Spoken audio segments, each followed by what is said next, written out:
Welcome friends to the Enhancement Shaman tutorial video.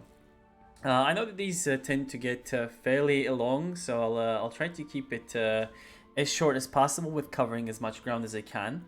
So without further ado, let's get into it. Now, the talent or the spec that I run is the Elementalist spec. That's the one I prefer the most. Because it feels the most engaging to me. I don't know. The other one, the physical one, doesn't really feel as engaging. So it's a bit boring, honestly. And that's the main reason why I don't use it. Right, so the Elementalist spec, basically I have two variations of it. One of it is the Raid spec and the other one is the Mythic Plus spec. What would be the difference? The difference would be in how you assign your shaman points. Now obviously you in your raid spec you don't really want the capacitor totem or the guardian's cudgel, so basically try to avoid those and get something that you can utilize inside raids, which is what you can see on your screen. And then as for comparison, the dungeon spec would probably look like this, where you get your capacitor totem and some other things that you really need inside the Mythic Plus setting. And the third spec that I use is the Mythic Plus AoE spec. Now, also bear in mind the difference here is one. So this one right now, the AoE spec is really good for 45 weeks, and the Elementalist spec is really good for tyrannical weeks, where you need pretty much single target damage on bosses to get through those runs as quickly as possible and do as much damage as possible on the bosses. Alright, so that's like we can say a general like coverage of the specs. Now obviously you can play around with them a little bit, especially in the shaman points, that you can assign some different points that you feel like could help your play style. But I'd say this is like, in general, this would be like a general thing that you want to go for and use in both dungeons and in raids. Okay, moving on from the talent point choices, we're gonna be covering the set bonus or the tier pieces. So what is this? What is the set bonus really about? Generally speaking, whenever you get a set bonus, it changes your rotation by a little bit, right? This one doesn't really change your rotation as much as it changes the priority of your spells, like on your priority list. What do I mean by that? So let's go through the set bonuses first. So the two set increases your storm strike damage of your next fire, frost, or nature spell by 10%, and it causes you to generate one additional stack of maelstrom weapon. Amazing. The 10% is really good. I mean, just a flat damage boost. But the real thing and the really good, the amazing thing in this set bonus is the fact that you get an additional stack of maelstrom weapon, which pretty much means that you will be able to cast those elemental blasts and lightning bolts more often. Now, why that even gets more amplified later on once you get a 4 set is because consuming maelstrom weapon stacks increases your haste by 1% per stack for 4 seconds. This 4 set bonus pretty much turns you into a monster. Why a monster? Because your primary stat as an Enhancement Shaman in the Elemental spec that you want to go for is Mastery, okay? So you're not really focusing on haste, but haste gives you a lot of it reduces your global cooldown, your cooldowns, etc. You get more auto attacks in, and with your enhancements, and especially if you got the jewel signet of Melandris, it gets pretty nutty, okay? So that's also, I don't think I need to tell you why Mastery is amazing and why you need it is in your Elementalist spec, because all your damage gets increased by it, and you get more procs on Stormbringer the more mastery you have. So it pretty much turns your your action bars into a slot machine, where it's like everything just lights up, and it can get kind of confusing, but we'll get to it in a second. So Another thing we need to cover before we get into the actual rotation is the trinkets that you want to use. By far, one of the best ones is the puzzle box. Get this thing. If you don't have it, get it as fast as you can. It's just all around amazing. Gives you agility, and on use, it gives you a lot of mastery. The only tricky part about the puzzle box is it has a 2-second cast time, which can be a little bit annoying because you need to pre-cast it before you go into the actual fight. So that's the only, I'd say, annoying part about it. It can get a little bit clunky, but if you can get this down, like if you memorize when to do it and get the an efficient way of using the puzzle box, it gets insane. Now the second thing, unfortunately, I'm stuck with the bottle of Spiraling Winds, which is actually not a bad trinket, just the item level sucks on mine. So if I could, later on, if I get lucky enough, I'd probably get the Grief Torch instead of the puzzle box.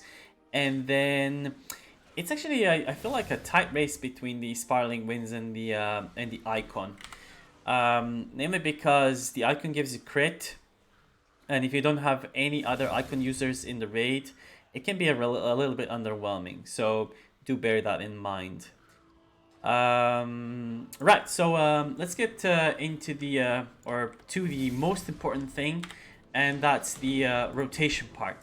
Now, if you want to maximize your damage, this is extremely important. So bearing in mind what your 2-set and 4-set do, the way you need to do your opener is as follows. So you're gonna have a countdown in raid, use all your food, your flask, etc. before you pull, and then as the countdown hits 2 seconds, so I'm gonna describe it to you first, and I'm gonna show you in practice. As the countdown hits 2 seconds, you pop your puzzle box and your pre-pot. You open up with casting Flame Shock into your burst macro with wolves, and then you do your Storm Strike into a Lava Lash. Now this is the tricky part. Sometimes it happens that you get a Maelstrom proc before you use your Ice Strike. If that is indeed the case, then you use your Elemental Blast, and right after Elemental Blast, you pop your Primordial Wave. Okay? After you pop your Primordial Wave, you cast another Elemental Blast to maximize all those buffs, and then, if you can, use a Storm Strike. Because what a Storm Strike does, it stacks on top of the Lightning Bolt bonus from the effect of Primordial Wave. And this is gonna, if it crits, it's gonna do insane amounts of damage, okay?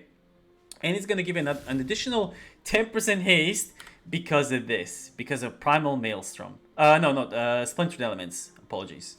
So, and this is like the most perfect opener you can possibly have. And it makes it so your burst or your opener is insane. Like, you're gonna do crazy damage. So let's get to the practical part. Let's imagine the countdown goes down to 2 seconds. We pop our puzzle box. We do the Flame Strike, pop our burst, Storm Strike into Lava Lash, into, there we go, this proc, and then we do this, Storm Strike again. And that's your opener right there. So that's without Bloodlust, without anything. It's pretty much how it needs to look in practice. Now, it didn't look anything spectacular, but if I kept going, I would have just been alternating between Storm Strike and Lava Lash with spamming as much Lightning Bolt as I can and Elemental Blast on cooldown. Always, guys. Always on cooldown because you want those extra buffs. Now, why do you want to spam Lightning Bolt as well whenever you get Maelstrom stacks is because you want that haste buff. It's super important for your damage, okay? So this is pretty much, I'd say, what you need to do in 95% of cases. Sometimes it can happen that things don't go according to plan, but again, what you need to know is just the priority of spells that you need to use. So Storm Strike whenever possible to buff up your other spells, and then just use that Maelstrom to get the buffs, and Elemental Blast to get the Mastering Crit buff, and then everything else is pretty much going to come from the 4-set, so you get the extra haste. And as well, one thing that I think goes without saying is use your wolves on cooldown always. And there's also one trick that I just remembered. So you can have points in the fight where your wolves and your Primordial Wave are gonna line up, okay? They're gonna be around, you might have like 6, 7, or 10 seconds left on your Wolf cooldown, and this thing might come off cooldown. You're gonna get tempted to use it, but trust me, hold on to your Primordial Wave and use a couple more Storm Strikes into Lava Lash or Ice Strike. Get those Wolves reset, use your Wolves first, and then do your Primordial Wave. Because that's gonna maximize your DPS even further. You're gonna get 2 stacks of, or 10 stacks of Maelstroms. You're gonna get 2 spells. Your Wolves potentially can buff those 2 spells, and you're gonna get the timer reduced on Wolves even further by like 30-35 seconds. So it gets you even closer to another cycle of Wolves. Okay, that's another little tip for you there. Now the only thing left for us to go through is the AoE spec for Mythic dungeons or the council fight in Vault of the Incarnates. This is the place where this spec works really well as well. Now, one thing to note: some people run Hailstorm.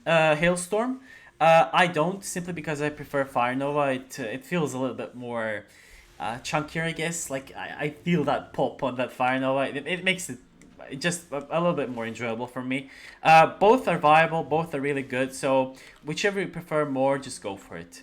The AoE spec is pretty much follows the same guidelines because the force set. You can pull some insane numbers. So your opener again is the puzzle box, or actually, hang on. If you have a Windscar Whetstone, it's I actually prefer this one more in Mythic Pluses and on the Council fight because of the amount of AoE that it gives, and it also gives you Mastery, so it's really good. But if you don't have it, then use your puzzle box, okay? So it's pretty much the rule is the same. Pop your puzzle box before engaging. In the case that you have a Windscar Whetstone, save it for when you pop your cooldowns, and then use it in the middle of your rotation. So you're gonna use your puzzle box. You're gonna do the flame shock, pop your wolves, lava lash to spread the flame shock, and then I like to I'm gonna stop right here just to explain what I did. I like to pop my Fire Nova just to get the stacks first, so I can get the elemental blast off, and then I use my Primordial Wave. Now, why do you do that? Again, it's all due to stacking those buffs. So you want the extra mastery, you want the extra haste, the extra crit. It all comes down to stacking those buffs. And then you put Primordial Wave into Lightning Bolt because your Lava Lash spreads your Flame Shock.